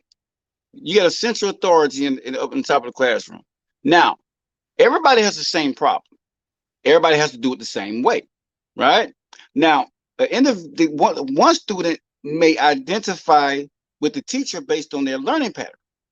This student may not. Well, if they look over there and you get help, they're cheating. There's too many kids in the classroom for that central authority to help one person. Well, if there's one problem, but there's multiple different ways to get that problem. If everybody comes together and bring their own individual way, now you bring your own individuality to a group and everybody share. That's how you can still stay individual and also be part of a group. But they strip that away from you and say you gotta be just like everybody else. It's kind of like this. You remember the overalls? Yeah. Well, individuals get picked on when I was growing up for wearing them. We wore them for a little bit of time. It was like, oh, that's our style. Then back in I think 2000s, if you wear that, guess what? But now you're wearing it. So hold on. You thought it was cool, then it wasn't cool. Now it's cool again, all based upon what fashion society says. It's crazy. It is to fall for it. It's to fall for it. It's like someone, if they were free tomorrow, okay, wearing kilts, wearing skirts is normal and trendy for blokes now. No matter what your sexuality is, you would see people rushing to go buy it because the idea of being in that collectivist system is more alone than the bleeding outfit themselves because they want to be seen to be at the edge, the cutting edge of trends when they don't realise they're being told what to wear. That's all it is. You could wake up in the morning and go, I'm going to put them on. No, this is saying you're going to look so good if you put them on. You might not. You might look an absolute pillock. But the bottom line is they made you feel good because you entered that contract of being in a collectivized hive mind that's wearing it. If some guy walks past you with that same skirt, you're going to think, yes, I knew I made the right decision. You might both look a pair of outfits. I'm gonna give you a better example. Here in the U.S., if I ride down the road, 9 times out of 10, you're gonna see somebody jam into rap music. Now you won't hear bluegrass turned all the way up. Every now and then you might got a country boy that's proud that'll put on some country. But if a black person loves country, they jamming, I'm gonna tell you this now, they turned all the way up, but they pull up to somebody with the windows down, another black person, right? Guess what they gonna do? They gonna turn that thing down, right? But if they listen to rap music, they gonna turn it up. Yeah. So it's like, and even now the younger white generations are conformed to it because like, hey, listen, this is the music right here that everybody listens to. But I rarely hear country turned up a gospel or the rap. Hip hop is only not even R&B.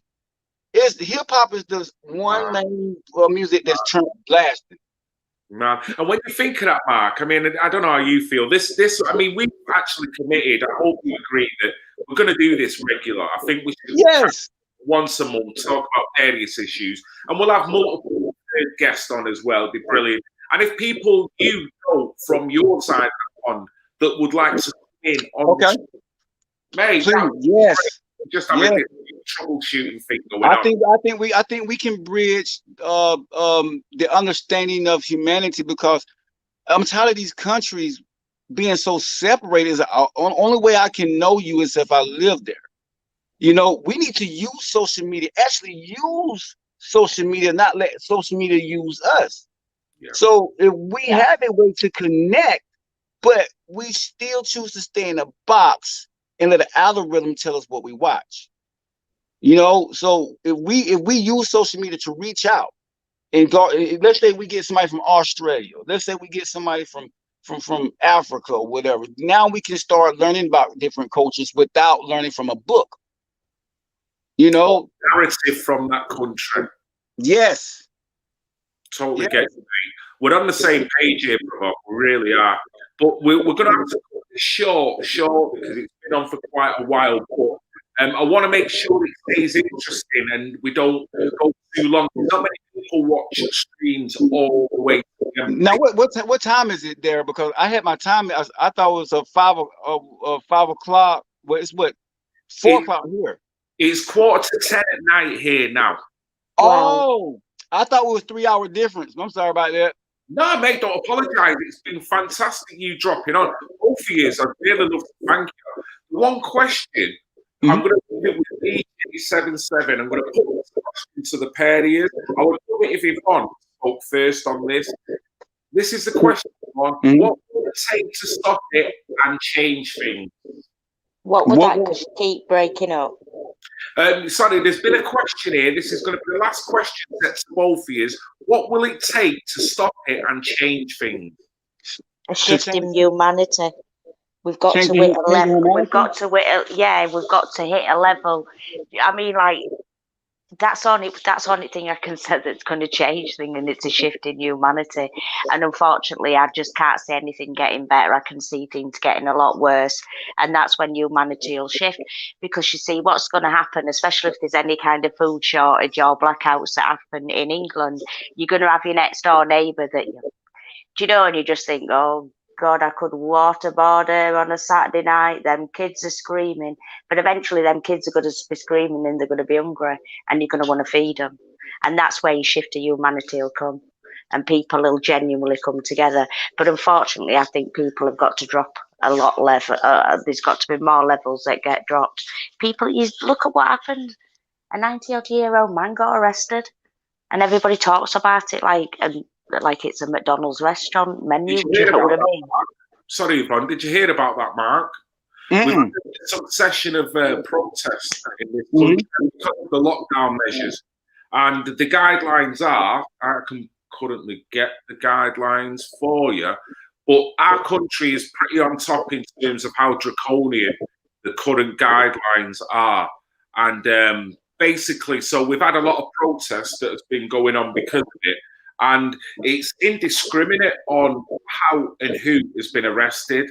Very dubious. Don't matter what the age, the sex, or even the colour. You know what I mean? They'll just literally pick them off the street. And there's no common sense in a sense that if there's an event with 100 people there, they won't arrest 100 people. They'll go in and snatch 3 or 4 people and create a shock kind of consequence to the rest of it. You know what I mean? It's snatch squads, isn't it? They're basically going in and they want to know what general public's reaction's going to be to arresting a 90-odd-year-old man. And do you know what were really sad? They stood and filmed it. Y'all just said something. So as y'all talking, everything just came to fruition for me. Yeah. Okay. So listen, put in perspective like this. All right. I've been playing this video. It might sound crazy about Batman, okay? But it's an important parts in it that just y'all just connected for me. So you say, what is it going to take to change humanity? And the question that was answered is that it's going to get worse. Well, if you look at it, he said in the part of the video that a raging fire in the forest. Well, if you look at Africa, okay, now when the earth gets torched, it gets cleaned and it grows back more beautiful, right? So that's how it clears. And another thing was about to tie into each other is in the same video, it says, how can an unstoppable force, right, move an immovable object? Well, and then you went into a subject. Well, in order for that to happen, is you can stop the forest from being burnt. You don't have to burn the forest. Now, this is the thing, is that we have to stop. So the immovable object isn't going to move, because the one thing about it is an object that stands still is stubborn. They're not going to see the other side, but that immovable, that object that's moving is seeing what's going on, but the object's like, no, we got to start responding. It's like a bully. If they hit you, we're responding. We're responding to everything they do. So if you hit me and I don't respond, I don't know how you feel about it. So therefore, I don't know how to get at you. And as long as you keep responding, you're making the situation worse, because it's like, oh, okay, now we can do this. We have to stop responding, and we have to slow down. And now, if we do that, we have to be the ones that not engage in the stuff that they're putting on the media. We have to bring a different narrative, a different viewpoint, the things that join us, and say, how can I make them an enemy of us versus the other way around? You get what I'm saying? So if we stay on topic, if you tell somebody something long enough, they're gonna believe it. Yeah. Personally, right, if I'm going to answer that question, mate, and I think you have answered it, or at least you give me the answer while we were talking. What will it take to stop and change things? What will it take? It's going to take people hitting their rock bottom. Just like an alcoholic, what's it going to take for an alcoholic to stop? Is when he realizes, or when she realizes, the pennies drop within them. So what would I say the solution is with this? Individuals, yourself, me, you, Yvonne. It's a personal, internal answer. That's what's going to stop this, and it will stop it overnight if people get it and use what is happening now to re-evolve themselves and their conscious psyche. Now, that sounds very dramatic and spiritual, but for me, when you touched on people reacting to the anger, reacting to the fear, because they have got no choice, because it's being pumped like never before, the only way to navigate that is to internalize, look at the world as if it was a picture on the wall, rather than you being a part of that picture.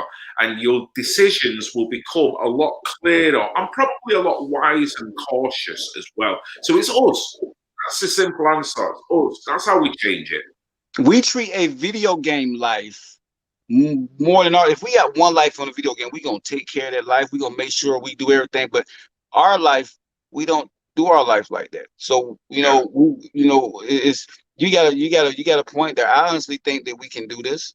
But the thing about it is, individuals that we can't help, you got to walk away. Mm. You got to walk away. You can't save them. Because what's going to happen is they're going to drag you down. If individuals not for you, you can't stay. You can't keep moving the individual to keep robbing you and then going and buying drugs with and robbing you, buying drugs with. Sooner you're gonna go broke. I mean, you got to let them go, and that's our problem. We're so scared to let go. I mean, with people like that, it's like bad energy. If you're surrounding yourself with bad energy, you become a product of that bad energy, whether you like it or not.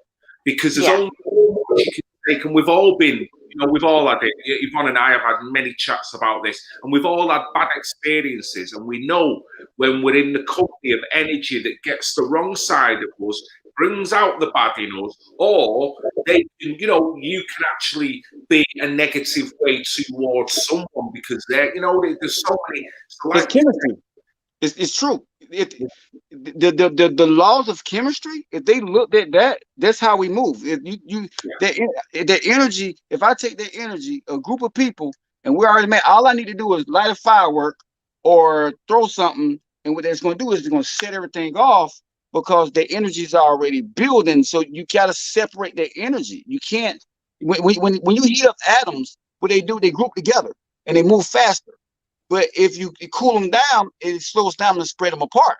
So, you know, as long as we keep heating them up, they're going to get hotter, and move faster.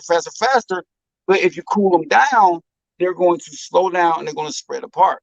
So it's the law. It's how it works. Seriously, fundamental law. It is. I mean, what have you got to say on this subject, Yvonne? I'm just going to say it in a really simple way. Just be wise who you exchange your energy with. Because everything is about energy and a wavelength and what you project and who you are. So if somebody's negative, do you know what I mean? You can either exchange that energy and it be negative, or you just walk by and carry everything positive. Hey, And listen, now we won't get too much into wise. chemistry because I don't know chemistry like that. Now, don't ask me how I knew what I just said, so I don't know chemistry like that. No, what you know, it's the way. It's I'm not messing with you. exactly how it works. You know what I'm saying? And we all know everyone in this chat is on the same page in terms of energy, and we all know attributes are positive, projecting positive energy to someone, and the negative attributes are projecting negative energy. It's horrible. We know what it makes us inside. We know what putting into someone's life, someone supporting someone. We know what that can do. It can change the world. We can't help human beings get caught up in schisms and spikes that slow that energy loss and stops it rising, because we get affected by the negative energies all around us, and it's hard to be a cocoon around it all. We're not Dalai Lamas, you know what I mean? We're not monks. We're not that highly spiritual that we're levitating or anything like that. So this is a work in progress. Same again, it's all about internalizing, looking in the mirror, saying nothing and thinking about yourself. And I don't mean look in the mirror, I just mean internally, you know what I mean? Not Hey, listen, everybody, this is Red Pill Phil on YouTube. This gentleman found me out of, I don't know how he found me, to tell you the truth. But Red Pill Phil, good guy. Y'all go check him out. What's your actual name on your page?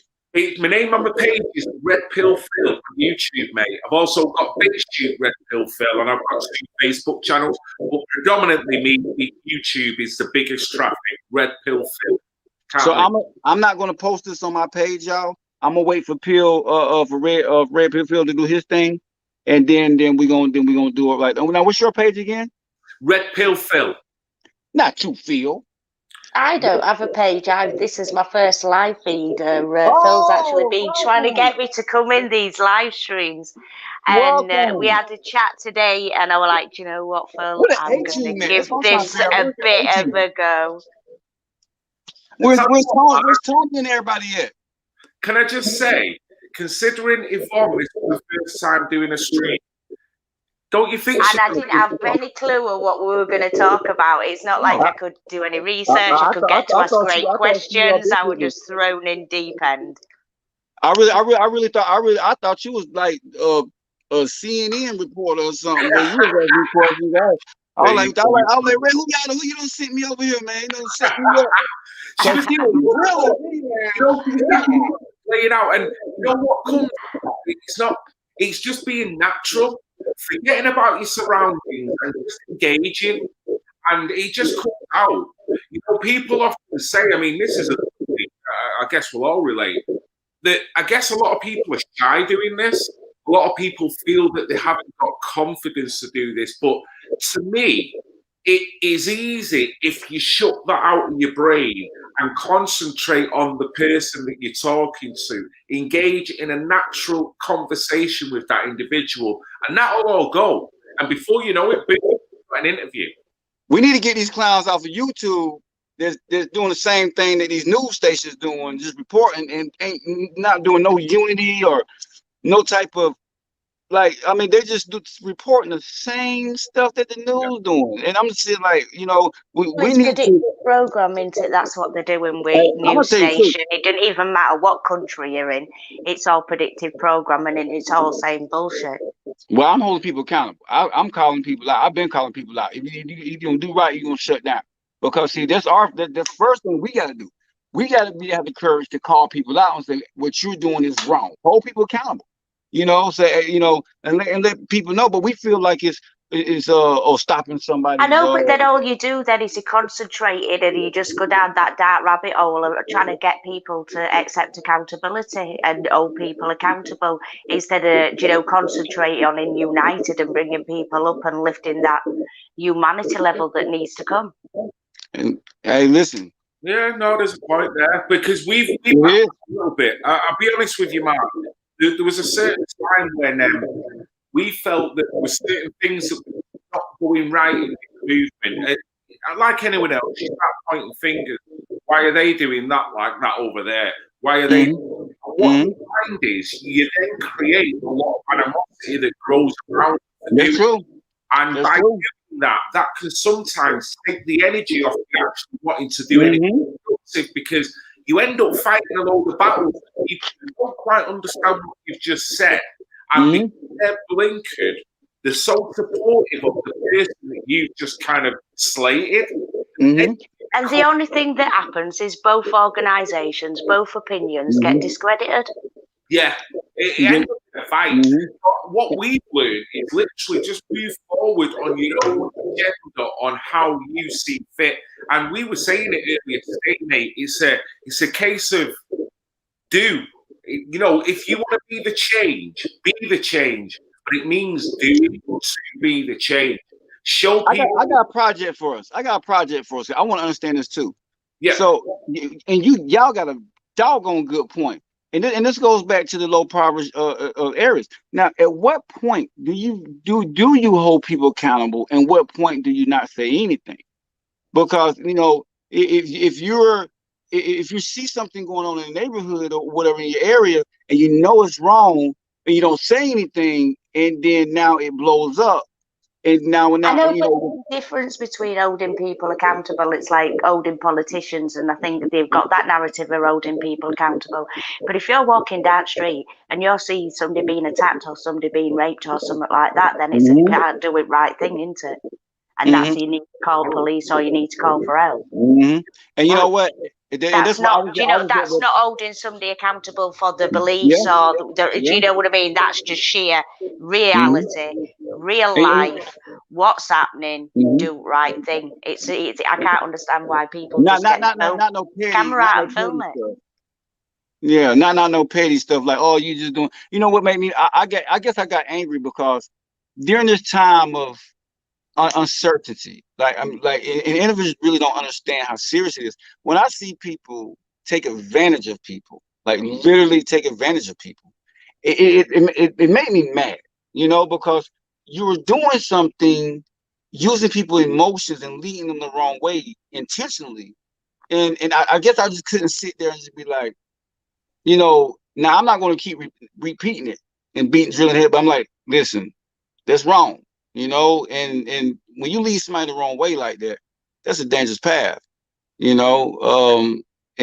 taking advantage of people. People are struggling right now. They're hurting. That's like an empath kind of point of view, really. It is. Right. But you're not going to change that person, though. You wouldn't. I mean, you're saying accept accountability, but if that person's designed that way, that is going to abuse people, that is going to use people, that is narcissistic, then you're not going to be able to change that person. All you can do is change yourself and make sure it doesn't happen. And at the same time, and I know this sounds really awful, you can't save everybody from that person either. You can't spend the rest of your life going, don't talk to so and so because they're an evil man. She lying, Phil. She been doing this for 20 years. I'm telling you, this is why I'll give it 6 months, right? And this lady will be all over the UK, splashing out Yorkshire dialects all over the place. I'm telling you, she's gonna run things. You know what? Hey Phil, I'm wrong. You're right. We're gonna do that because I'm gonna let you know, and I'm gonna acknowledge you and say that you were right, because that was man. Thank you. And see, that's how we learn from each other. I'm telling you, that's right. I love that. That's how we grow. That's how we shift humanity. This is in Yeah. a positive way and in a positive light, because like I Yeah. keep saying, only light can defeat the darkness, and only positive action is going to be able to do that. And it's going to be a slow process. I said to Phil, I said, unfortunately, we're on a ship, and it doesn't matter how much you keep pedaling backwards, we're still going to go in a certain direction, and we don't know what's going to happen until we're at beach. We know summer's coming. Hey, you come back. You got to come back now. You ain't going nowhere. You locked in now. You'll have to come with us on a I'm serious. I'm telling I'm you, looking forward to doing some more live feeds and actually getting an heads up what we're going to speak about. So, like I can say, I can be a little bit more prepared. Next time I'm gonna sit back and let you talk. I can see Yvonne taking America by storm here, you know. I can see it, mate. Say it again. I can see Yvonne Block here, our guest, taking America by storm. Listen, I'm I've telling been you, invited on quite a lot of she will live shut down a lot of these streams, and I reporters, keep I'm saying telling you. no. Next time I'm gonna sit back and just let her talk. I'm listening because you really have a lot to say. I'm telling you, don't downgrade yourself. You really have a lot to say, and it makes sense. It's getting it out in right order, and it's getting it out instead of it being babbles or like little short bursts. I just need to be able to put it in order. Aren't we all like that? It's a work in progress. And this is I'm always going to be a work in progress. It's for everyone. It's about internalising again. I mean, same here, what you said there, don't think for a moment that I do that. Anytime that someone asks me a question, the expectancy levels need to be able to put it in the right way back to someone that they're going to go, that's red pill Phil. That in itself is pressure that I put on myself. So I have to be so aware of what I say, how articulate I am. I don't always get it. I make mistakes. I fluff my words. I don't get me wrong. Sometimes I make mistakes. And that is the beauty about it. As long as you've got the right intent, you will learn from the mistake you've got. That can only get a stronger individual. Yeah. Well, I'm gonna run, Phil. I'm gonna get in here, man, and I got some work to do. And hey, listen, let me know next time. We can do it. Listen, and we can do it anytime. We don't have to be, let's do it twice a month. We gotta do it more than once a month, Phil. Come on. That sounds cool to me. Let's ran through Phil right here, y'all. Yeah. Well, what we'll have to do then is next time is actually pick a topic. No, you. I think you got your camera on the other way around, mate. Hold on, am I doing right? Looks like nice. Yeah, there it goes. There it goes. Yeah, this one. Yes. Well, I think a lot of all the American audience out there, honestly. All right, man. Hey, listen, y'all be safe over there. If y'all need some help, man, I send the troops. Right, mate. And I'm looking forward to getting to know the American audience a lot better. Okay. Before you go, mate, just quickly give your details of where people can reach you. Hey, listen, reach me V Versa. That's V/VERSA. And I'm on TikTok. Was that YouTube? I'm finna hit some other spots too. I'm gonna spread out a little bit. Like I said, if you want to email me, it's v20versa@gmail.com. So like I say, hey, jump on. We finna rock and roll, Phil. I promise you, man. It's time to take off. Sir, thank you for your time, Mark. You and your family have a very righteous and blessed weekend, and we'll be in touch over the next few days about when we're coming back on again, yeah? Hey, I'm waiting on you. God bless. Talk to you later. See you later, sir. All right. Bye-bye. Wow. Well, what did you think of Mark then, Yvonne? It's a very interesting character, isn't he? Very interesting. And I'm looking forward to getting a little bit more inside his mindset and where he's actually, because I didn't quite understand where he got to where he got to. Do you understand what I mean? Yeah. What triggered it? It was more of a voice at night time. So I'd like to learn a little bit more about that. I'd like to know what his theory is and what theory he's working on. Yeah, indeed. I wouldn't say it's like he's keeping his cards close to his chest, but I think, like anyone else, he's trying to answer everyone's questions in one stream. It's hard to do, innit? It took me 4 years for people to get a basic idea of what I'm about, because you can't do that in one video. No matter how many questions you ask, people have got to understand you, and you need to be constantly talking about different issues to get an overall. It's like, I could never totally get where you come from, Yvonne, just off one phone call. We get to know each other over successive conversations, and we get similarities, things with this, and you know what I mean? So I'm sure in time that will come out. What really interests me about him is his soul, if that makes any sense. He's got a good soul, and he's just got a good energy. He's got a niceness about him. Yes. And that is so important in this. And a likability. Yeah.